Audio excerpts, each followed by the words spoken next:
Good morning everyone. আজি মোৰ 30 days challengeৰ day 8. কিমান আৰু ৰুটি পোলাও খাই থাকিম। আজি অলপ ভাবিলো ফেন্সি ডিশ এটা বনাও। এতিয়া আকৌ আপোনালোকে নকব হেলদি টিফিন ৰেচিপি দিম বুলি কৈ এতিয়া আকৌ পাস্তা বনাই আছো। কেতিয়াবা এইবোৰো খাব মন যায় দিয়কচোন। কেৰাহী এটাত অলপ তেল, নহৰু, পিয়াজ, কেঁচা জলকীয়া, বিলাহী আৰু গাজৰ দি দিছো আৰু লগত পাস্তা সস দিছো আৰু এইখিনি ধুনীয়াকৈ মিহলাই বইল কৰি থোৱা পাস্তাখিনি দি দিছো। ভালকৈ মিহলাই লৈ শেষত অলপ কেঁচা ধনিয়াৰ পাত দি দিছো। আৰু এইখিনি আকৌ এবাৰ মিক্স কৰাই দিম। ৰুমত যেহেতু একেবাৰে খাবৰ বাবে টাইম কম, সেইবাবে আজি টিফিনতে লৈ লৈছো তিয়হ আৰু গাজৰ আৰু লগতে লৈ লৈছো আপেল।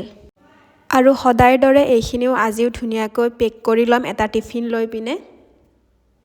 আৰু মই এটা কথা ক'ব বিচাৰো, ইনষ্টাগ্ৰামতো মই ধুনীয়াকৈ আপোনালোকে মোক সাপোৰ্ট কৰি আছে।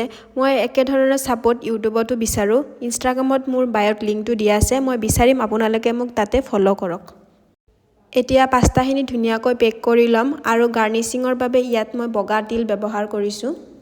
আৰু আজি লগত লৈ লৈছো এটা কুকিজ চাহৰ লগত খাবৰ কাৰণে। আশা কৰো আপোনালোকে মোৰ ভিডিঅ'বোৰ চাই ভাল পাইছে। Thank U.